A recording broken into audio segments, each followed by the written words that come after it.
Welcome to BRK news. రకరకాల నొప్పులు, కీళ్ళ నొప్పులు, కాళ్ళ నొప్పులు, మోకాళ్ళ నొప్పులు ఇలా ఇబ్బంది పెడుతూ ఉంటాయి. అయితే ఎందుకు ఈ ప్రాబ్లమ్స్ అనేవి అంత ఎక్కువగా వస్తున్నాయి? పెయిన్స్ అనేవి ఎందుకు ఇబ్బంది పెడుతున్నాయి? పెయిన్స్ రాకుండా మరి ఎటువంటి జాగ్రత్తలు తీసుకోవాలి? వస్తే ఎటువంటి ట్రీట్మెంట్స్ అందుబాటులో ఉన్నాయి? సో పూర్తి వివరాలు తెలుసుకుందాం. ఈరోజు మనతో పాటు ఉన్నారు doctor Ramesh Gajula garu, director and consultant, endoscopic spine, orthopaedic surgeon and interventional pain management specialist from Panacea spine pain ortho and sleep centre నుంచి వారిని అడిగి పూర్తి వివరాలు తెలుసుకుందాం. డాక్టర్ గారు నమస్తే అండి. ఒకసారి మీ గురించి తెలుసుకోవాలంటే చాలా పెయిన్ స్పెషలిస్టులు, ఆర్థో స్పెషలిస్టులు, స్పైన్ స్పెషలిస్టులు ఇలా ఉన్నారు. పూర్తిగా మీ గురించి అసలు మీరు ఏం చదువుకున్నారు? ఇది అంటే చెప్పాలంటే నాకు ఇంట్రోలో అదంతా చాలా కష్టంగా ఉంది. మీరు చదువుకునే డిగ్రీస్ అన్ని ఒకసారి మీ గురించి మా ప్రేక్షకులకి. బేసికల్గా I'm doctor Ramesh Gajula, endoscopic spine, orthopaedic surgeon and interventional pain physician.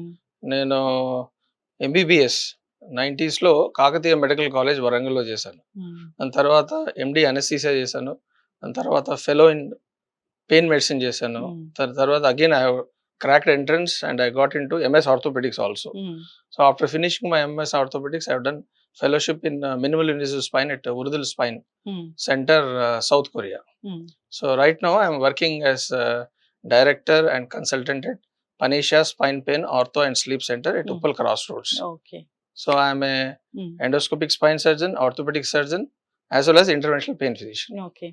అంటే ఇక్కడ పెయిన్ కి ట్రీట్మెంట్ అనేది, పెయిన్ అంటే రకరకాల పెయిన్స్, ఆ పెయిన్ కి ట్రీట్మెంట్ అనేది మీ దగ్గరికి వేరే సెంటర్స్ కి తేడా ఏముంటుంది? సో మీరు చూసినప్పుడు నా డిగ్రీలో ఉన్నది, I'm one side I'm pain side ఉన్నాను, one side I'm orthopaedic and spine side ఉన్నాను. సో మా దగ్గర ఏంటంటే ఈ దీర్ఘకాలిక పెయిన్స్ అంటే కీళ్ళవాతం కావచ్చు, లేదంటే సోకాల్డ్ ఆస్టియో ఆర్థరైటిస్ కావచ్చు, anything which is more than 6 weeks to 3 months ఉన్న దీర్ఘకాలిక నొప్పులలో సమ్ టైమ్స్ డయాగ్నోసిస్ పరంగా కూడా ఏమైనా ఇబ్బందులు ఉంటే ఏంటంటే మనం పెయిన్ జనరేటర్ ఎక్కడి నుండి పెయిన్ వస్తుంది అనేది మనం క్లినికల్ ఎగ్జామినేషన్ ద్వారా, లేదంటే కొన్ని చిన్న చిన్న ఇంజెక్షన్లు ఇచ్చేసి ఎక్కడి నుండి వస్తుంది పెయిన్ జనరేటర్ అనేది ధృవీకరించి then we will put a diagnosis, then that is followed by treatment. Treatment అంటే నార్మల్ గా అందరూ ఇచ్చే ట్రీట్మెంట్ లాగే ఉంటుందా? అవే టాబ్లెట్స్, అవే ఇంజెక్షన్స్ అట్లాగే ఉంటుందా సార్? అంటే విషయం ఏంటంటే ఏదైనా కానీ సైన్స్ ఆధారంగానే ఉంటుంది. వాస్తవంగా చెప్పాలంటే ఎనీథింగ్ ఈజ్ సైంటిఫిక్. బేసికల్గా ఏంటంటే మా సెంటర్లో ఏంటంటే మనం డయాగ్నోసిస్కి పెయిన్ జనరేటర్ దొరకబట్టి కొరకు కొన్ని డయాగ్నోస్టిక్ పెయిన్ ప్రొసీజర్స్ చేస్తాం. అంటే whether we use ultrasound as a tool కావచ్చు, లేదంటే ఒక ఫ్లోరోస్కోపీ మెథడ్లో కావచ్చు. Will find out apart from clinical examination. Clinical examination అనేది ఎవరైనా చేస్తారు, ఆర్థోపెడిషియన్ కావచ్చు, స్పైన్ సర్జన్ కావచ్చు, పెయిన్ ఫిజిషియన్ కావచ్చు. బట్ మా దగ్గర ఏంటంటే ఆఫ్టర్ డూయింగ్ క్లినికల్ ఎగ్జామినేషన్ దాన్ని సస్పీషియస్ ఉంటే దాన్ని నిర్ధారించని కొరకు మనం ఒక చిన్న చిన్నగా ఇంజెక్షన్, అది కూడా scientific basis. It's not that we're not doing, throughout world the people who do it. Okay. General గానే పెయిన్, ఇప్పుడు మోకాల నొప్పులే తీసుకుందాం సార్. సార్ మోకాల నొప్పుల సమస్య అనేది ఒకప్పుడు చాలా పెద్ద ఏజ్లో చూస్తే ఇప్పుడు చాలా చిన్న వయసులో వస్తుంది. వచ్చిందంటే వచ్చింది, వెళ్తానే చెప్తారు మోకాలు అరిగిపోయినాయి అని. అంటే మోకాల నొప్పుల సమస్య అరిగిపోయేంత వరకు మనకు అర్థం కాదా? అలా కాదు. బేసికల్గా ఏంటంటే బోలెడు కారణాలు. ఒకప్పుడు ఏంటంటే వయసు రీత్యా ఒక 60 years 50 yearsకి because they were most of them they're agriculture workers, farmers కాబట్టి ఒక వేర్ అండ్ టేర్ వల్ల అరిగేది. ఇప్పుడు ప్రస్తుతం ఉన్న దీర్ఘకాలికంగా ఇప్పుడున్న ప్రజెంట్ సిచ్యువేషన్స్లో ఏంటంటే నెంబర్ 1 ఎర్లీ ఏజ్లో ఊబకాయం, obesity because of too much of junk food. Number 2 మీరు ఇప్పుడు ఐటీ ప్రొఫెషన్ వాళ్ళని చూస్తున్నారు, కంటిన్యూస్గా long standing sitting, there is no mobility at all, that is number 2.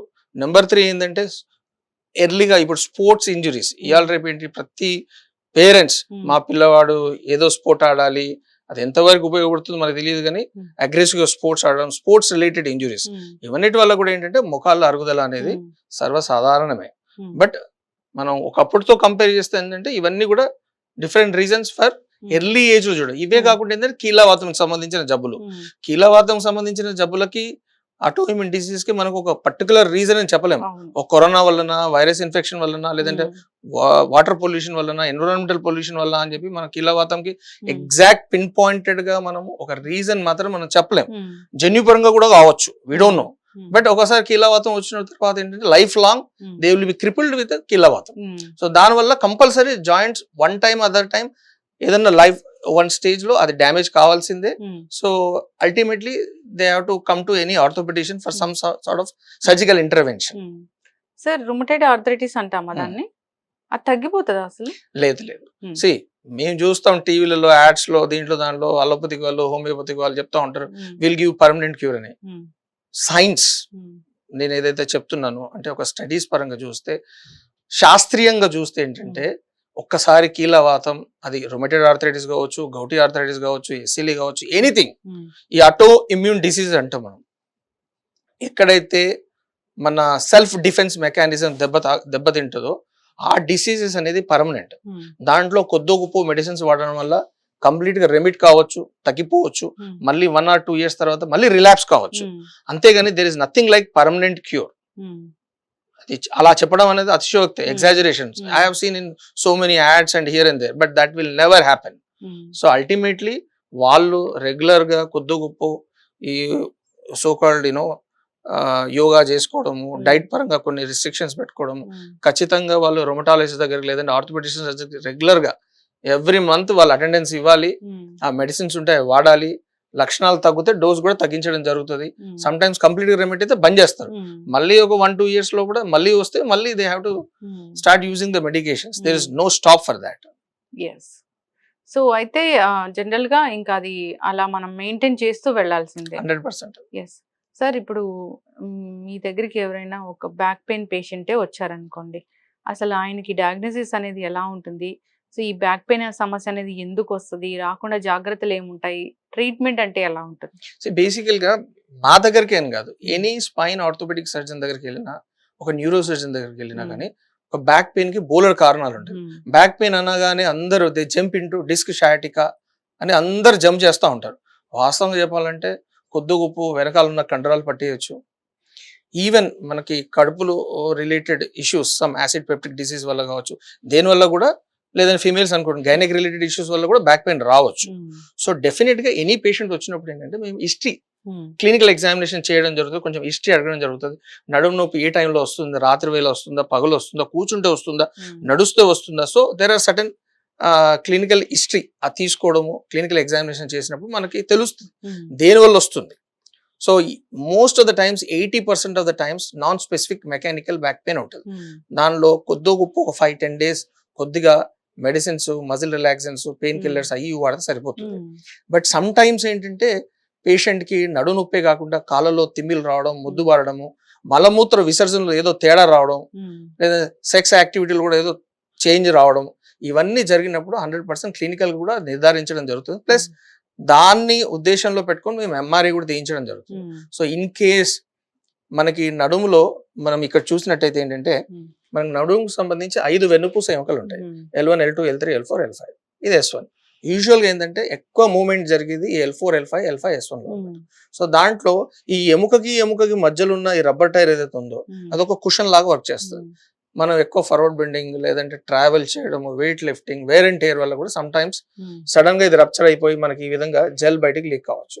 ఇలా లీక్ అయిన జెల్ అనేది వెనకాల మనం చూస్తే ఇది వెన్నుపాము, స్పైనల్ కార్డ్, మెదడు నుండి వస్తున్న పెద్ద కరెంట్ తీగ, దాని నుండి వచ్చే చిన్న చిన్న నరాలే మన కాళ్ళకి స్పర్శ, కదలికలు, మలమూత్ర విసర్జన ప్రతి దానికి ఈ ఎలక్ట్రిసిటీ అనేది ఈ నరాల ద్వారానే వస్తుంది. సో ఎప్పుడైతే ఈ జెల్ ఈ నరాన్ని ప్రెస్ చేస్తుందో డెఫినెట్ గా పేషెంట్ నడు నొప్పి కాదు, కాలు లాగడము, తిమ్మిరి రావడం, ముద్దు బారడం, చచ్చుపడిపోవడం ఇవన్నీ ఉంటాయి. అలా ఉన్నప్పుడు 100% మేము పేషెంట్ సివియారిటీ, ఇంటెన్సిటీని బట్టి ట్రీట్ చేయడం జరుగుతుంది. ఇనిషియల్ మైల్డ్ స్టేజెస్ లో ఉన్నప్పుడు సింపుల్ కొన్ని ఫిజికల్ ఎక్సర్సైజెస్, ఫిజియోథెరపీ సబ్జెక్ట్ చేయడం, కొన్ని పెయిన్ కిల్లర్స్, మజిల్ రిలాక్సెన్స్ ఇవ్వడం జరుగుతుంది. In spite of giving all this medication patient కి ఏ మాత్రం కూడా పెయిన్ తగ్గట్లేదు అంటే మీరు అన్నట్టుగా ఏంటంటే పెయిన్ ఇంటర్వెన్షన్స్ అంటే చిన్నగా మనం ఫ్లోరోస్కోపీలో పేషెంట్ ఆపరేషన్ థియేటర్ తీసుకెళ్లి ఒక ఫ్లోరో గైడెడ్, ఒక ఎక్స్రే గైడెన్స్ ద్వారా మనం ఏంటంటే ఏ ప్రాంతంలోనైతే డిస్క్ బయటకు వచ్చిందో అదే ప్రాంతంలో ఒక నిడిల్ పెట్టేసి మనం కొంచెం సలైన్ వాష్ ఇచ్చేసి కొంచెం డిపోమెడ్రాల్ లోకల్ అనెస్థెటిక్ ఇవ్వడం జరుగుతుంది. దానివల్ల కూడా ఏంటంటే మనకి ఆ వాపు తగ్గడం వల్ల పెయిన్ తగ్గొచ్చు. So that's why. సో అది ఇయర్లీ ఫర్ ఎగ్జాంపుల్ తగ్గలేదు అనుకోండి, మనం రిపీటెడ్ గా ఇయర్లీ ఒక 3 times చేయొచ్చు as per science. In spite of doing all these things అయినా కానీ పేషెంట్ నొప్పి తగ్గట్లేదు అంటే సింపుల్ ఈజ్ సర్జరీ. సర్జరీకి ఒక పర్టికులర్ ఇండికేషన్స్ అనేది ఉంటుంది, అందరికీ సర్జరీ అని కాదు, జనాల్లో ఒక అపోహ.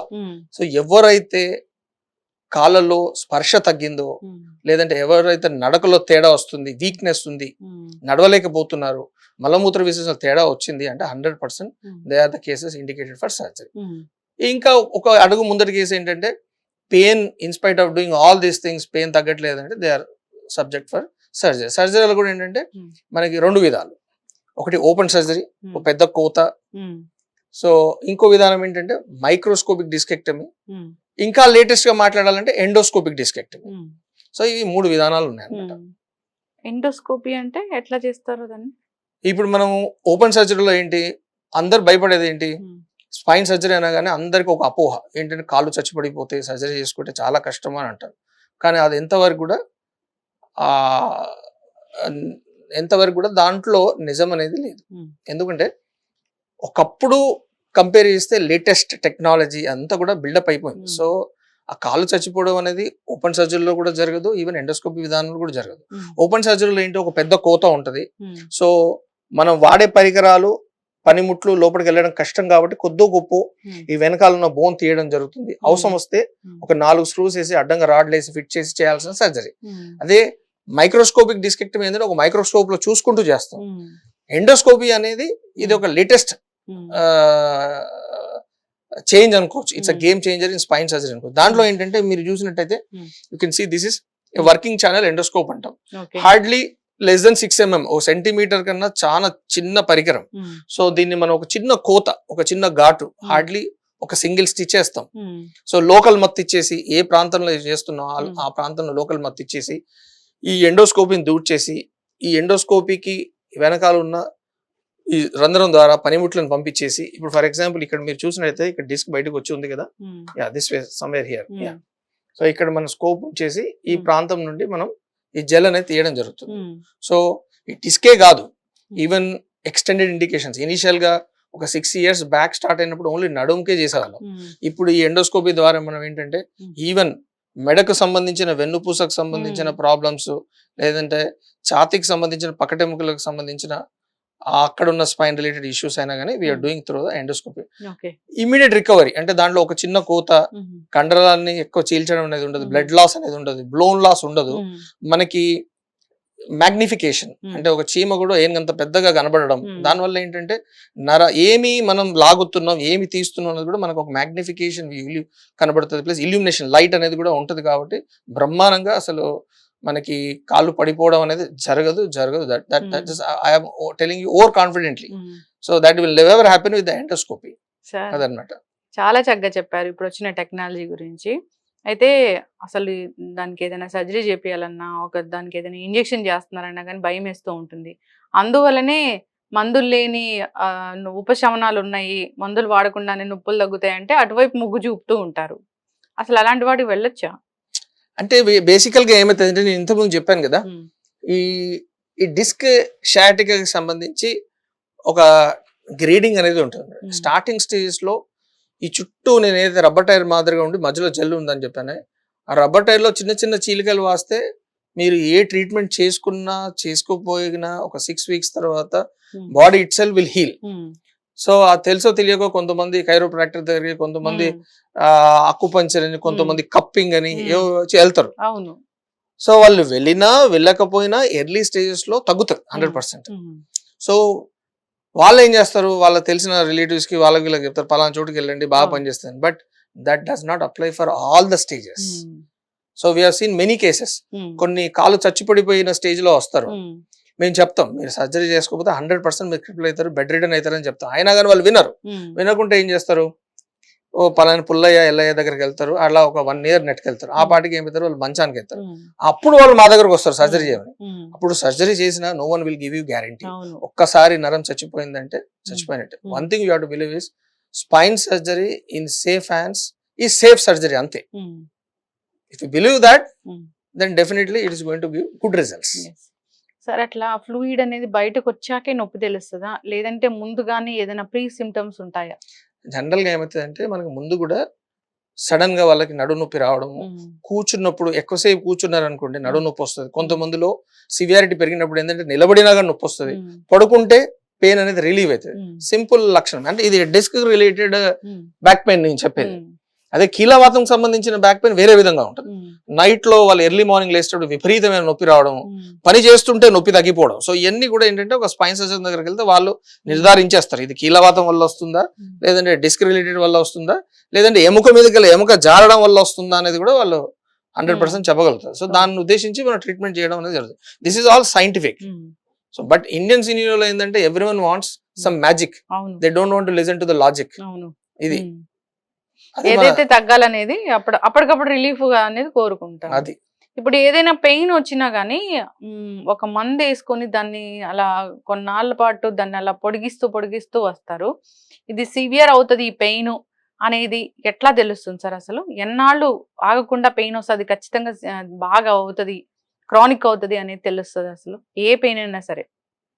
తెలుస్తుంది అంటే బేసికలీ ఇప్పుడు పెయిన్ కి బోలెడు కారణాలు ఉంటాయి. ఇప్పుడు మొహాల నొప్పి కావచ్చు, లేదంటే మీకు హిప్ పెయిన్ కావచ్చు, స్పైన్ పెయిన్ కావచ్చు. ఎనీ పెయిన్ క్రానిక్ పెయిన్ కాకుండా మనం మధ్యలోనే ఆపేసేయాలి. మీకు నమ్మకం ఏ డాక్టర్ దగ్గరికి వెళ్ళేసి, ఎందుకంటే it is all about how you percept. ఈ బ్రెయిన్ కనుక ఒక్కసారి ఆ పెయిన్ కి సెన్సిటైజ్ అయింది అనుకోండి, మీకు భగవంతుడు వచ్చి ఆ పెయిన్ తగ్గించినా కానీ మీరేమనుకుంటారు ఇంకా స్టిల్ అక్కడ పెయిన్ ఉంది అనుకుంటారు. ఎవరు చెప్తుంటారు ఇదంతా? మీ బ్రెయిన్ చెప్తారు. దీన్నే క్రానిక్ సెన్సిటైజేషన్ ఆఫ్ బ్రెయిన్ అంటాం. ఇప్పుడు కొంతమంది ముఖాల మార్పిడి ఆపరేషన్ చేసుకుంటారు. పలానా పర్సన్ బాగా చేస్తాడు, బ్రహ్మాండంగా చేస్తాడు, బ్రహ్మాండమైన ఇంప్లాంట్ వేసాడు, నాకు బాగా అయిందంటారు. వాళ్ళ సిస్టర్ వెళ్ళి అదే పర్సన్ దగ్గర బ్రహ్మాండంగా సర్జరీ చేస్తారు. ఆ ఎక్స్రే తీసుకొని ఎక్కడ చూస్తారు, ఎవరు చేశారు, బాగా చేశారంటారు. But patient is unsatisfied. Why? Because that surgeon he's not done, అంటే హెస్ డన్ బ్యాడ్ ఆపరేషన్ చేశాడని కాదు. అక్కడ బ్రెయిన్ పర్సెప్షన్ ఏం చేస్తుంది, ఇన్నాళ్ళు ఆ పెయిన్ కి సెన్సిటైజ్ అయి ఉంది. కాబట్టి ఇప్పుడు మనం hour old prime minister Vajpayee గారికి రనావత్ చేశాడు, ఒక ఫేమస్ రినౌండ్ ఆర్థోప్లాస్టిక్ సర్జన్. ఇప్పుడు ఆయనతో చేయించినప్పటికీ కూడా ఆ ఎక్స్రే చూస్తే బ్రహ్మాండంగా ఉంటుంది, అంత బాగానే ఉంటుంది. But still patient will be unsatisfied. The reason behind is it's not his surgery skill. The reason is his brain is being, the patients brain is being tuned. ఆ బ్రెయిన్ అనేది సెన్సిటైజ్ అయి ఉంది. ఆ సెన్సిటైజ్ అయ్యాక ఎవడు చేసేది ఏం ఉండదు. ఖచ్చితంగా సార్, చాలా చక్కగా చెప్పారు. సో అందుకే బ్రెయిన్ సెన్సిటైజ్ కాకముందుకే మీరు సైన్స్ ఏందో తెలుసుకుని, మీ డాక్టర్ గారు, సరే ఓ డాక్టర్ గారు చెప్పారు, ఆయన మీరు నమ్ముతలేరు, సింపుల్ ఒక కన్సల్టేషన్ 700 రూపాయలు అనుకోండి, లేదా 1000 రూపాయలు అనుకోండి, ఒక 5 డాక్టర్లు పడేసేయండి. మా అంటే ఎంతో 5000 వేస్ట్ చేస్తారు. బట్ 5 మెంబర్స్ అయితే దుర్మార్గులు ఉండరు కదా. 5 మెంబర్స్ లో అట్లీస్ట్ ఒక 3-4 people are genuine. You at least ఆ 5 మెంబర్స్ లో ముగ్గురు ఏం చెప్తున్నారు వినండి. ఇప్పుడు మోకాలు నొప్పులు కానీ నడుము నొప్పి కానీ వస్తే ఆర్థోపెడిక్ డాక్టర్ దగ్గరికి వెళ్ళాలా, లేదంటే పెయిన్ మేనేజ్మెంట్ సెంటర్స్కి వెళ్ళాలా? See, basically again this is again a big controversy, I can tell you. ఇప్పుడు మనము యూకేకి వెళ్ళామనుకోండి, NHS, అదే మన ఆస్ట్రేలియాకి వెళ్ళామంటారు, అక్కడ కూడా ఎట్లా ఉంటుందంటే మన గవర్నమెంట్ సిస్టమ్ లాగానే ఉంటుంది. It's a team work. So definite గా మోకాలు నొప్పి వస్తే ఆర్థోపెడిషియన్ దగ్గరికి వెళ్తారు. వెళ్ళాక ఆర్థోపెడిషియన్ ఏం చేస్తాడు, ఇది స్టేజ్ 4 ఉంది, ఇది గోల్డ్ స్టాండర్డ్ ఆపరేషన్ చేయాలి. ఫర్ ఎగ్జాంపుల్ పేషెంట్ కి 80 years ఉంది, నేను సర్జరీ చేస్తే సక్సెస్ కాదు, పేషెంట్ కి చాలా డిసీజెస్ ఉన్నాయి, హార్ట్ డిసీజ్ ఉంది, ఆపరేషన్ చేస్తే చనిపోతాడు టేబుల్ మీద అన్నప్పుడు ఆయన ఏం చేస్తాడు, టెంపరీగా ఆపరేషన్ వద్దు, దీనికి పెయిన్ మేనేజ్మెంట్ అంటే ఒక పేలియేటివ్, అంటే కంప్లీట్ గా క్యూర్ చేయడం లేదు, బట్ పేషెంట్ కి ఆ పలానా ప్రాంతం నుండి మెదడుకి సిగ్నల్స్ వెళ్ళకుండా చేయని కొరకు ఆయన ఏం చేస్తాడు, అప్పుడు అక్కడ నుండి డైరెక్ట్ గా ఓ పెయిన్ ఫిజిషియన్ పంపించేస్తాడు, రెఫర్ చేస్తాడు. This call as referral. Then pain physician will take care about the patient. ఎందుకంటే రోగ నిర్ధారణ, పెథోఫిజియాలజీ ఇవన్నీ కూడా ఏంటంటే ఆర్థోపెడిషియన్ కి ఉన్నంత అవగాహన పెయిన్ ఫిజిషియన్ ఉంటుంది. Pain physician is very good at interventions. Injections ఎట్లా ఇవ్వాలి, ఏం చేయాలో తెలుస్తుంది, కానీ ఏ స్టేజ్ కి ఏమి చేయాలనేది పెయిన్ ఫిజిషియన్ యొక్క కరికులం, టీచింగ్ కరికులం లో ఉండదు. ఎందుకంటే they also read MBBS, but వాళ్ళు ఏంటంటే MD అనస్థీసియా అంటే మత్తు డాక్టర్ సైడ్ నుండి వస్తారు. నేను since I'm MD anaesthesia as well as MS ortho కాబట్టి నేను ఇదంతా చెప్తున్నాను. సో నేను MD అనస్థీసియా చేశాక, పెయిన్ చేశాక నాకు కూడా ఈ రోగ నిర్ధారణ విషయంలో క్లినికల్ డయాగ్నోసిస్ లో అంత పరిజ్ఞానం లేదు. That was the reason I switched over again to MS orthopaedics to pursue my future ambitions, that is the reason. So అక్కడ సిస్టమ్, అమెరికన్ సిస్టమ్ కూడా అంతే. First you have to go to a proper clinical doctor, then these people will refer. ఇప్పుడు cancer pain ఉంటుంది, ఒక cancer తో బాధపడుతున్నారు, ఆ pain తగ్గాలి, ఆ cancer specialist, oncologist, medical oncologist లేదా సర్జికల్ ఆంకాలజిస్ట్ ఏం చేస్తాడు, నువ్వు పలానా పెయిన్ ఫిజిషియన్ దగ్గరికి వెళ్ళు, నీకు ఆయన ఈ పెయిన్ తగ్గించి నీకు చేస్తాడు అంట. ఇప్పుడు మీరు డైరెక్ట్ గనక పెయిన్ ఫిజిషియన్ దగ్గర పోయాడు అనుకోండి, ఇది ఏం క్యాన్సర్ ఏంటి అనేది వాళ్ళు నిర్ధారించలేరు.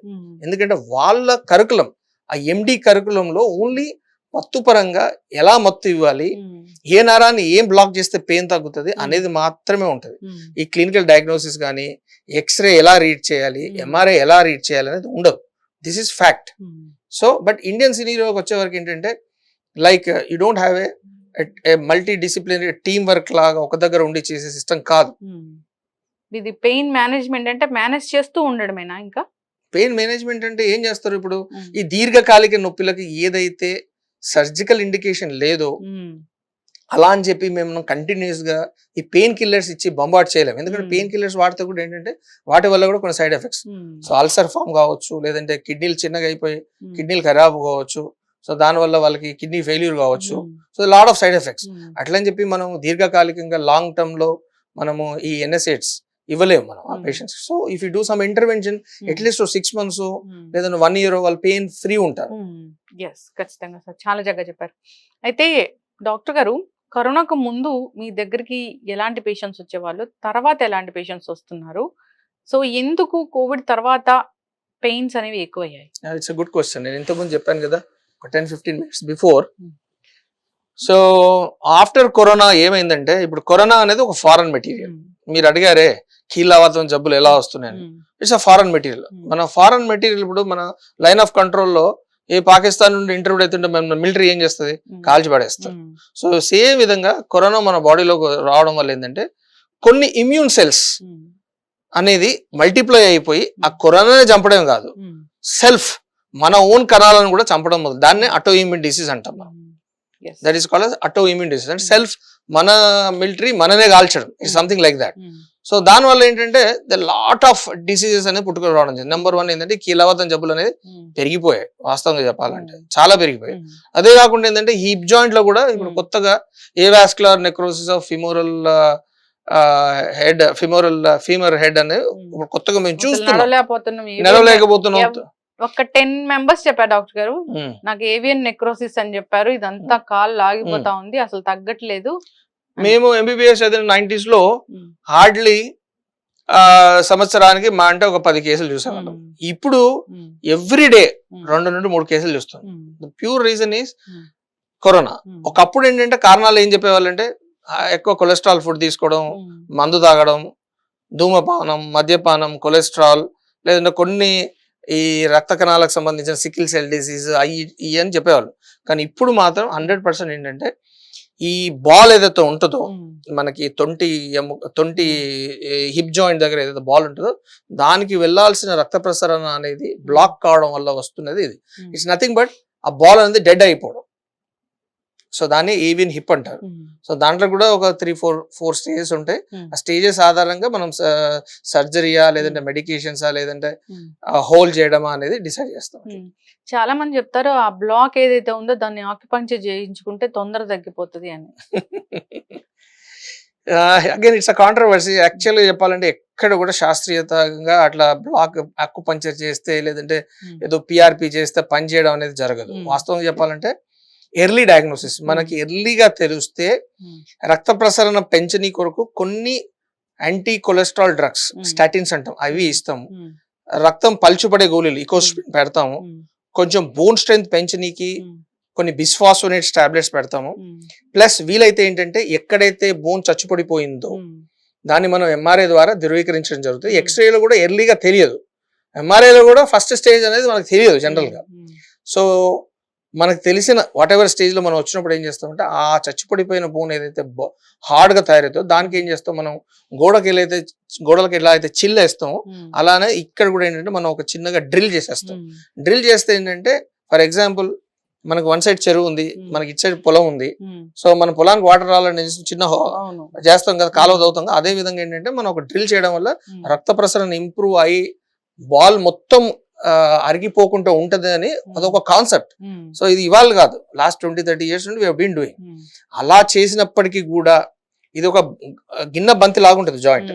ఎప్పుడైతే బంతి దాని ఆకారం కంప్లీట్ గా పోయి మధ్యలో ఏమన్నా చిన్నగా కురింగిపోయింది అనుకోండి, సిస్టిక్ చేంజెస్ లాగా ఫామ్ అయిపోయి కిందికి వెళ్ళిపోయింది, ప్లస్ ఈ గిన్నె లోపల కూడా అంటే అస్టాబ్లం లోపల కూడా చేంజెస్ వచ్చినాయి అంటే 100% that is for total hip replacement surgery. There is no substitute as such. కొంతమంది చెప్తా ఉంటారు టీవీలలో, యాడ్స్ లో, మీ ఛానల్స్ లో, అన్నిటిలో వస్తారు, వచ్చేసి ఏం చెప్తారు, అసలు టోటల్ హిప్ రీప్లేస్మెంట్ అవసరమే లేదు, మేము పిఆర్బీలు ఇస్తాం. That is not science. So core decompression చేసినప్పుడు మీరు ఫస్ట్ 2 stages లో పిఆర్బీ ఇవ్వచ్చు, ప్లేట్లెట్ ప్లగ్ లోపల ఇన్సర్ట్ చేయొచ్చు, లేదంటే బీమాక్ స్టెమ్ సెల్ థెరపీ అవన్నీ చేయొచ్చు ఎర్లీ స్టేజెస్ లో. వాటికి కూడా ఏంటంటే ఒక ఎస్టాబ్లిష్డ్ ఎవిడెన్స్ అనేది లేదు. It's no establish, but you can do it, there is no harm. But 3rd 4th stage లో ఆల్రెడీ మనకి మొత్తం బాల్ ఈ సాకెట్, మన గిన్నె బంతి మొత్తం చెడిపోయాక మనం అప్పుడు దానికి పిఆర్పి చేయడం అనేది I don't know, this is all unscientific. అది ఈవెన్ ఆర్ఎఫ్ కూడా ఏంటంటే ఎర్లీ స్టేజెస్ లో పెయిన్ కొరకు చేయొచ్చు, radio frequency ablation. But 4th stage లో మనం చేయడం వల్ల ఏమవుతుంది, కంప్లీట్ గా ఇంకా గిన్నె కూడా ఆకారం మారిపోతుంది. ఫ్యూచర్ లో మనం సర్జరీ చేయాలంటే కూడా ఎవరైతే సర్జరీ చేస్తారో దాని వల్ల కూడా ఏంటంటే రిజల్ట్స్ కొంచెం తక్కువ ఉండొచ్చు. తొందర పెయిన్ వస్తుంది అన్నప్పుడు వెంటనే వెళ్తే ట్రీట్మెంట్ అనేది ఖచ్చితంగా దట్స్ బెస్ట్ థింగ్. అయితే డాక్టర్ గారు, చాలా మంది డయాబెటిక్ పేషెంట్స్ ఇక్కడ ఎక్కువగా నొప్పి వస్తుంది అని చెప్తూ ఉంటారు, ఎందుకంటే ఈ షోల్డర్ పెయిన్ వాళ్ళకి వస్తుంది? సో బేసికల్ గా ఏంటంటే ఈ డయాబెటీస్ పేషెంట్స్ లో ఈవెన్ ఫుల్ బ్లోన్ డయాబెటీస్ ఉండాల్సిన అవసరం లేదు, ప్రీ డయాబెటీస్ అంటే డయాబెటీస్ వచ్చే ముందు స్టేజ్ లో కూడా కావచ్చు. సో దాంట్లో ఏంటంటే ఈ షోల్డర్ జాయింట్ ఏదైతే గిన్నె బంతి లాగా ఉంటుంది, అంటే గిన్నె అనాల్సిన అవసరం, సాసర్ అనుకోవచ్చు, ఎందుకంటే ఫుల్ ఆకారం మన గిన్నె లాగా ఉండదు. ఈ బంతి దాని చుట్టూ ఒక పొర ఉంటుంది, దాన్ని గుళిక అంటారు, అది బిగిసుకుపోతుంది ఈ షుగర్ ఉన్న పేషెంట్స్లలో. డయాబెటీస్ పేషెంట్స్లలో బిగిసుకుపోవచ్చు, లేదంటే థైరాయిడ్ ఎక్కున్నా తక్కున్నా, లేదంటే ఈ సర్వైకల్ స్పాండలోసిస్ ఉన్న పేషెంట్స్ కావచ్చు, పక్షవాతం వచ్చిన పేషెంట్ కావచ్చు, హార్ట్ డిసీజ్ ఉన్న పేషెంట్స్ కావచ్చు, వీళ్ళందరికీ కూడా ఏంటంటే ఆ గిన్నె బంతి లాగా ఉన్న జాయింట్ చుట్టూ ఉన్న గుళిక బిగిసుకుపోవడం వల్ల వచ్చే డిసీజే ఫ్రోజన్ షోల్డర్, వాడక భాష. మా భాషలో పెరియా ఆర్థరైటిస్ షోల్డర్, లేదంటే అడెసివ్ క్యాప్సులైటిస్ అంటాం. సో దాంట్లో కంపల్సరీ మనం ఏం ట్రీట్ చేయకపోయినా ఒక 2-3 years లో దానంతట అదే కంప్లీట్ గా 2-3 years తో హీల్ అయిపోతుంది. లేదు నేను 2-3 years నేను అంత పెయిన్ ని నేను టాలరేట్ చేయలేను అనుకుంటే ఏంటంటే దేర్ ఆర్ కొన్ని పద్ధతులు ఉన్నాయి. సో ఎర్లీ స్టేజెస్ లో ఏంటంటే సివియర్ పెయిన్ ఉంటుంది, after some days 6 months 7 months తర్వాత ఈవెన్ వాళ్ళకి ఈ మూవ్మెంట్ కూడా కంప్లీట్ గా వెళ్ళిపోతుంది. అంటే వాళ్ళు స్నానం చేయాలి, వీపు రాసుకోవాలంటే కష్టంగా ఉంటుంది, దూకోవాలంటే కష్టంగా ఉంటుంది, ఓ బనీనో జాకెట్ వేసుకోవాలంటే కష్టంగా ఉంటుంది, ఈ జబ్బ మీద పడుకోవాలంటే కూడా కష్టంగా ఉంటుంది. ఇదే కాదు, ఈ డిసీజ్ ఇట్ సైడ్ అయిపోయాక 6 months 1 year ఆపోజిట్ సైడ్ కూడా వచ్చే ఛాన్సెస్ ఉంటుంది. సో పేషెంట్స్ ఏమనుకుంటారు, మీకు షుగర్ ఉందా అంటే నాకు షుగర్ ఎక్కువ లేదు, నేను నార్మల్ గా ఉన్నాను అంటారు. వాళ్ళకి ఇప్పుడు నార్మల్ ఉందా లేదా అనేది అనవసరం. మనకి డయాబెటీస్ ఉంది, లేదంటే ప్రీ డయాబెటిక్ స్టేజ్ లో ఉన్నారు, that is one of the risk factors. Frozen shoulder కి 50% of the times risk factors కూడా ఉండాల్సిన అవసరం లేదు, ఇడియోపతిక్ అంటే కారణం కూడా మనకు తెలియదు. సో అట్లా ఉన్నప్పుడు ఏంటంటే బాగా వాళ్ళకి దినచర్య కష్టమవుతుంది, చాలా ఇబ్బందిగా ఉన్నది. అంటే ఏదైతే బిగిసుకుపోయి లోపల కంప్లీట్ గా జెల్ అనేది ఎండిపోయి ఉంటుంది, మూట పదార్థం ఏదైతే అదంతా కూడా ఎండిపోయి ఉంటుంది. సో దానికి మనం మల్టిపుల్ పద్ధతులు, మన హాస్పిటల్లో పరీక్షలో మేము ఏం చేస్తామంటే చిన్నగా లోకల్ మత్తు ఇచ్చేసేసి అల్ట్రాసౌండ్ మెషిన్ ద్వారా ఏంటంటే ఏదైతే ఆ పొర బిగిసుకుపోయిందో దానిలో కొంచెం సలైన్, హైడ్రోడైలేటేషన్ అంటాం, ఒక 40-60 cc సలైన్ వేసేసి దాన్ని మొత్తం వెడల్పు చేసేసి దెన్ వీళ్ళు ROM చేయడం వల్ల ఏంటంటే ఏవైతే అతుకులు ఉంటాయో అవన్నీ బ్రేక్ అవుతాయి. అది ఒక పద్ధతి. అది దాంట్లో మనకి పెద్దగా అనస్థీషియా అదంతా కూడా అవసరం లేదు, పేషెంట్ కాన్షియస్ గా ఉంటారు, నేరుగా వస్తారు, చేయించుకుంటారు, వెళ్ళిపోతారు సేమ్ డే.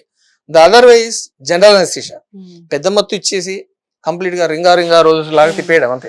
అలా తిప్పేయడం వల్ల కూడా ఏంటంటే ఏవైతే అతుకులు ఉంటాయో అవన్నీ కూడా బ్రేక్ అయిపోతుంది. Then followed by physiotherapy compulsory, లేదంటే మళ్ళీ అతుకులు ఫామ్ అయ్యే ఛాన్సెస్ ఉంటాయి 100%. అది అదర్ వే. ఇంకో విధం కూడా ఉంటుంది, బాగా రిఫ్రాక్టరీ ఏది చేసినా ఏం తగ్గట్లేదంటే పెద్ద మత్తు ఇచ్చేసి ఏం చేస్తాం, ఒక చిన్నగా మనం ఒక ఎండోస్కోప్ లాంటి పరికరాన్ని, ఆర్థ్రోస్కోప్ అంటాం, దాన్ని దూర్ చేసి ఏం చేస్తాం అంటే ఏవైతే అతుకులు ఫామ్ అయ్యో వాటన్నిటి కూడా RF ద్వారా మనం అదంతా క్లియర్ చేయడం జరుగుతుంది. దట్ ఈస్ 3వ పద్ధతి. 4వ పద్ధతి బ్లైండ్ గా మనం స్టెరాయిడ్ ఇంజెక్షన్ కూడా ఇస్తాం. సో ఇది ఏమి చేసినా చేయకపోయినా 2 years గనక వాళ్ళు ఈ పెయిన్ ని భరిస్తా అని అనుకుంటే మాత్రం 2 years తర్వాత దాని తర్వాత కూడా తగ్గిపోతుంది. But it is better to cut short. అంతేగా. So to cut short and do some ultrasound guided, the latest is ultrasound guided hydrodilatation and all.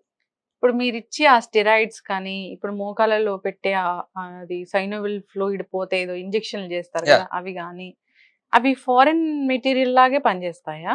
ఏవి? స్టెరాయిడ్. స్టెరాయిడ్ మనం ఏదైతే నీ జాయింట్ లో కావచ్చు, హిప్ జాయింట్ లో కావచ్చు, షోల్డర్ జాయింట్ లో కావచ్చు, హార్డ్లీ 20-40 milligrams ఇస్తాం. సో అదే యాంటీ ఇన్ఫ్లమేటరీ, ఏదైతే వాపు ఉందో ఆ వాపును తగ్గిస్తాయి. ఈవెన్ ఈ కీలవాతం సంబంధించిన జబ్బులలో కూడా రుమటాలజిస్టులు కూడా చిన్నగా ఈ జాయింట్స్ లలో కొద్దిగా ఇస్తా ఉంటారు. వాటి వల్ల పెద్దగా సైడ్ ఎఫెక్ట్స్ ఉంటాయి, కానీ మనం కంటిన్యూస్ గా చేస్తే దాని వల్ల కూడా ఏంటంటే కొన్ని చెడు అంటే అది కూడా జాయింట్ కొద్దిగా డ్యామేజ్ చేసే తత్వం కూడా ఉంటుంది స్టెరాయిడ్ కి. బట్ ఇప్పుడు పేషెంట్ వస్తాడు వచ్చేసి నేను ఇవాళ అమెరికాకి వెళ్ళాలి, నేను కాశీకి వెళ్ళాలి, నాకు ఇమీడియట్ గా పెయిన్ రిలీఫ్ కావాలంటే దట్స్ ద బెస్ట్ మాలిక్యూల్. ఎందుకంటే 1 month 2 months 3 months they will be completely pain free. ఖచ్చితంగా డాక్టర్ గారు జనరల్ గా అంటే ఈ తప్పులు చేస్తారు పేషెంట్స్ పెయిన్స్ వచ్చినప్పుడు అంటే ఏం చెప్తారు? అంటే మందులు వాడడము, దానిపైన పూతల్లాగా పోయడము, రకరకాల పెయిన్ బాంబ్స్ ఉంటాయి కదా అవన్నీ పోయడము. ఆ తప్పులు అంటే ఇంకేం చేస్తాం మేము పెయిన్ వచ్చినప్పుడు? ఒక పెయిన్ క్రానిక్ అవడానికి ఏం చూస్తూ ఉంటారు? అంటే బేసికల్ గా ఏమైతుందంటే చాలా మంది ఫస్ట్ డాక్టర్ దగ్గరకు వచ్చినప్పుడు ఒక నమ్మకంతో రావాలి. ఫస్ట్ ట్రస్ట్ అనేది వెరీ ఇంపార్టెంట్. ప్రజెంట్ డే సినీరియోలో మెయిన్ చూస్తున్నది అంటే ట్రస్ట్ అనేది కంప్లీట్ గా పేషెంట్ డాక్టర్ రిలేషన్షిప్ అనేది ఎస్టాబ్లిష్ కావట్లేదు. దానికి బోలెడు కారణాలు. అంటే డాక్టర్ పరంగా ఉంది, ఈవెన్ పేషెంట్ పరంగా కూడా ఉంది, ప్లస్ మీడియా పరంగా కూడా. ఎవరో ఇప్పుడు ప్రతి వ్యవస్థలో దొంగలు ఉంటారు, దొరలు ఉంటారు. సో మా దాంట్లో కూడా మంచి వాళ్ళు ఉంటారు, చెడ్డ వాళ్ళు ఉంటారు. It's there. బట్ ప్రతివాడు దొంగనే. వీడు రాసే మందులు డబ్బుల కొరికే రాస్తున్నాడు, ఇన్వెస్టిగేషన్ డబ్బుల కొరికి చేస్తున్నాడు అంటే అది తప్పు. That's number 1. నువ్వు అనుమానంతో డాక్టర్ దగ్గరికి వెళ్ళకూడదు. ఇన్ కేసు అనుమానంతో వెళ్ళినా గానీ డాక్టర్ ఏం చెప్తున్నాడు, నీకు అనుమానం ఉంది, 2 డాక్టర్ దగ్గరికి వెళ్ళు. You're spending lot of money on food, clothes, you're going holidays, this that, you're spending a lot of money. So why don't you go to another 2 to 3 doctors and see ఆయన ఏం చెప్తున్నాడు, ఈయన ఏం చెప్తున్నాడు. ముగ్గురు మనం సెల్ ఫోన్ కొనుక్కోవాలంటే ఒక షాప్ లో కొనం కదా, 3-4 షాప్ లో విండో షాపింగ్ చేస్తాం. You do the same thing. What's wrong in it? Then నువ్వే నిర్ధారించుకో హూ ఇస్ బెస్ట్.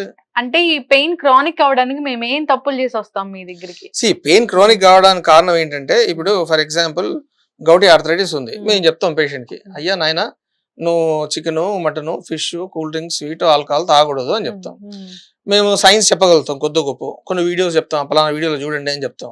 అయినా కానీ ఆ పేషెంట్స్ మేము చెప్పింది ఇది ఫాలో కాకుండా వస్తారు. Definitely leads to chronic.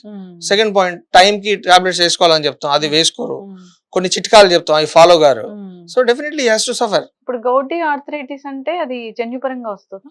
అది కొంచెం జన్యుపరంగా ఉంటది, లేదంటే మనకి కిడ్నీ నుండి యూరిక్ యాసిడ్ క్రిస్టల్స్ ఎక్స్క్రిట్ కాకపోవడం వల్ల కూడా రావచ్చు, లేదంటే అతిగా ఎక్సెస్ ఈ యూరిక్ యాసిడ్ కంటైన్డ్ ఫుడ్ అంటే ప్యూరిన్ రిలేటెడ్ ప్రోటీన్స్ ఎక్కువ తీసుకోవడం వల్ల కూడా వస్తుంది. ఇప్పుడు గౌటీ ఆర్థరైటిస్ వచ్చే ముందు అంటే లక్షణాలు ఎట్లా ఉంటాయి డాక్టర్ గారు? ఏమైనా పెయిన్స్ పేషెంట్ తెలిసిపోతుంది.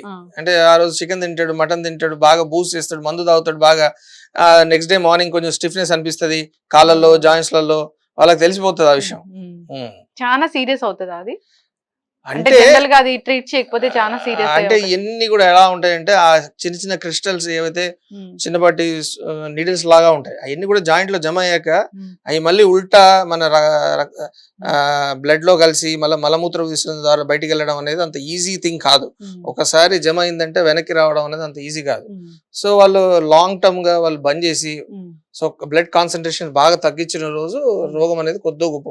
కానీ అల్టిమేట్ గా డాక్టర్ ఎంత చెప్పినా కానీ వినకుండా చేస్తే డెఫినెట్ గా జాయింట్ అనేది డ్యామేజ్ అవుతుంది. 1 fine day he has to land up in a surgeon's hospital, so he has to undergo some surgical procedure. అయితే డాక్టర్ గారు మీరు పెద్ద పెద్ద నొప్పులు చెప్పారు, అంటే మోకాల నొప్పులు, స్పైన్లు, ఈ షోల్డర్ పెయిన్స్ ఇవి చెప్పారు. అయితే చాలా కామన్ గా ఒకటి చూస్తాం ఏంటంటే ఈ కాలు పిక్కలు పట్టేయడం నిద్రలో. అది ఏంటి డాక్టర్ గారు? అది దానికి ట్రీట్మెంట్ ఉంటుందా? మీ దగ్గర రావచ్చు అలాంటి పేషెంట్స్ ఎవరైనా? అంటే బేసికల్ గా దాంట్లో 2 things ఉంటాయండి. ఒకటి RLS అంటాం, రెస్ట్లెస్ లెగ్ సిండ్రోమ్ అని అంటాం. వాళ్ళు నిద్రలో జారుకున్న తర్వాత కంపల్సరీ వాళ్ళకి బాగా ఇమ్మీడియట్ గా లేచి కాళ్ళు తన్నడం, లేచి నడవడం అది ఇది చేయాలి. లేదంటే వాళ్ళకి ఆ నొప్పి అనేది తగ్గదు. దాన్ని రెస్ట్లెస్ లెగ్ సిండ్రోమ్ అంటాం. దానికి మీరు ఒక ప్రాపర్ గా ఒక న్యూరాలజిస్ట్ దగ్గరికి వెళ్తే వాళ్ళు దాన్ని అది న్యూరో నిర్ధారించి ఇష్యూ. స్కోప్. సో మన ఇండియన్ సిరియోలో కూడా ఏంటంటే వాళ్ళకి పేషెంట్స్ కి చాలా వరకు నరాల డాక్టర్ ఏం చూస్తాడో తెలియదు, న్యూరో సర్జన్ ఏం చూస్తాడో తెలియదు, ఆర్థోపెడిక్ సర్జన్ ఏం చూస్తాడో తెలియదు. సో వాళ్ళు రక్తనాళాలు నరాలు రెండింటిని వాళ్ళు తేడాగా చూడరు.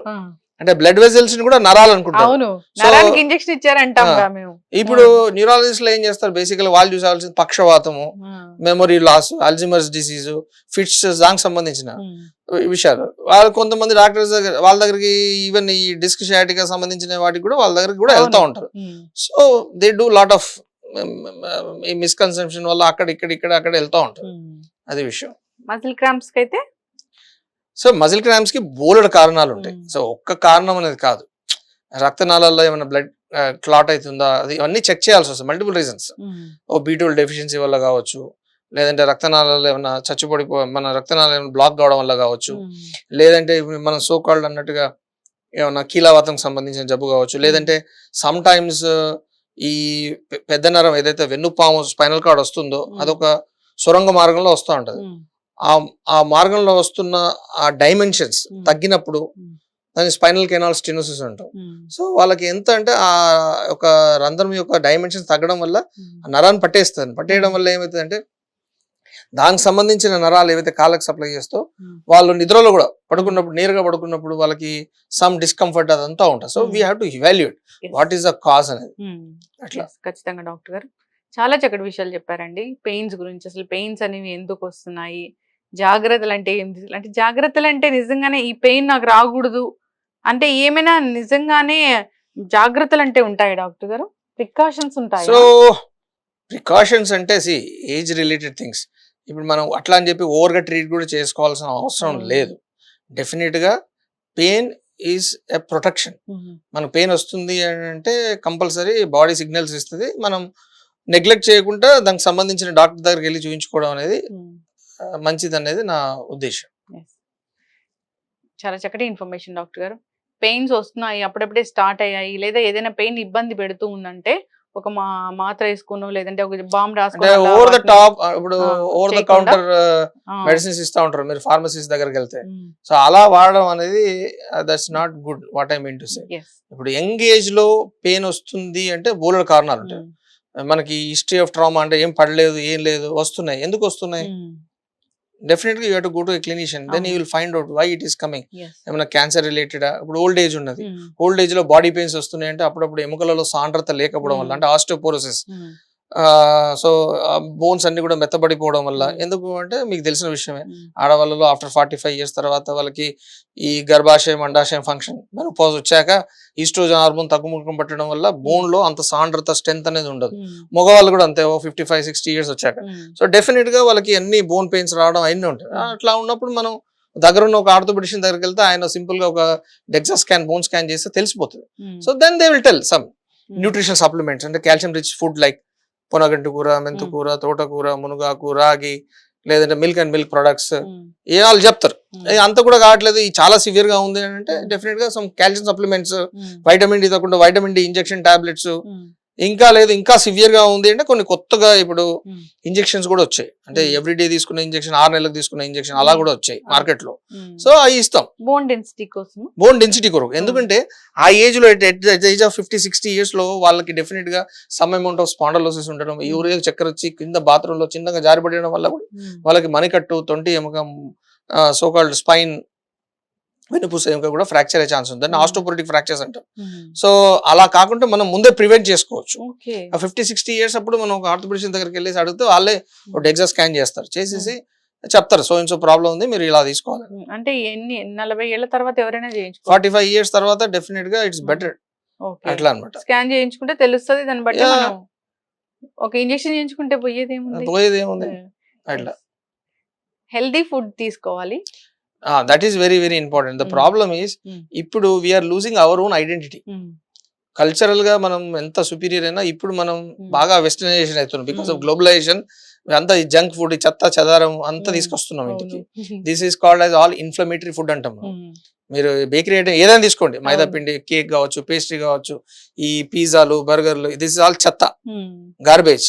So you're dumping that garbage into your own stomach. అవును అండ్ మన కిడ్స్ కూడా అదే అలవాటు చేస్తున్నాం, అదేదో సమ్ గుడ్ ఫుడ్ లాగా. అంతేగా. So even definitely the so called American industry, food industry is a billion market. So they try to project, they show it in media. So it is never a good food, to be frank.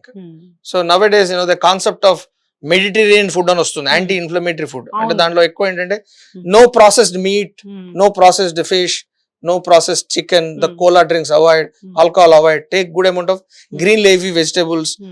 Oil కూడా ఏంటంటే ఈ so called virgin olive oil, avocado oil, అంత కాదంటే groundnut oil, ఇయే best. And anything which is visible in white don't use, like maida కావచ్చు, sweets like sugar, మైదా పిండి, rice, stop. దాని బదులు మనకి సిరిధాన్యాలు ఉన్నాయి, మీరు అవి తీసుకోవచ్చు. మనకి కావాల్సిన పోషకాలు వస్తాయి డాక్టర్. అన్నీ వస్తాయి. అంటే మన పెద్దలు అది తిన్నారు, మన DNA లో రైస్ ఉంది మనం తినాలి అట్లా చెప్తూ ఉంటారు. అంటే అప్పుడు దంపుడు బియ్యం తినేవాళ్ళం, ఇప్పుడు మనం ఏం చేస్తున్నాం, మనం వెరీ పాలిష్ మొత్తం పాలిష్ రైస్ తింటున్నాం. చెత్త, దట్ ఈస్ చెత్త. అన్ని డిసీజెస్ కూడా it's all related. Like see, everything is related. How you are losing your cultural identity, you are addicting, you are going towards western. They are thinking about us and we are going in their pathway. Yes. So ఒకప్పుడు కీలావాతం అనేది ఇండియాలో మేము ఎప్పుడు చూడలేదు. Rheumatologist ఎంతమంది లేరు, ఇప్పుడు ఇండియాలో బోలెడు మంది రుమటాలజిస్ట్, బోలెడన్ని కీలావాతం సంబంధించిన జబ్బులు, ఎన్ని వెస్టర్న్ జబ్బులు మనకు ఎందుకు వస్తున్నాయి అంటే because our food, we have changed our food. So if you got a proper sleep, proper diet and stressless, then definitely you can keep away all these diseases. Yes, ఖచ్చితంగా డాక్టర్ గారు చక్కగా చెప్పారండి. Follow అవ్వాలని కోరుకుందాం. ఏదైనా ఒక pain వచ్చినప్పుడు doctor దగ్గరికి వెళ్తే మంచిది. అది క్రానిక్ మామూలు పెయిన్ అయితే మామూలుగానే ట్రీట్మెంట్ ఉంటుంది, లేదంటే దానికి సరైన ట్రీట్మెంట్ అనేది ఉంటుంది. చక్కటి ఇన్ఫర్మేషన్ డాక్టర్ గారు. ఏదైనా పెయిన్ ని ప్రొలాంగ్ చేసుకోకుండా ఉండాలని కోరుకుందాం. ధన్యవాదాలు. Thank you.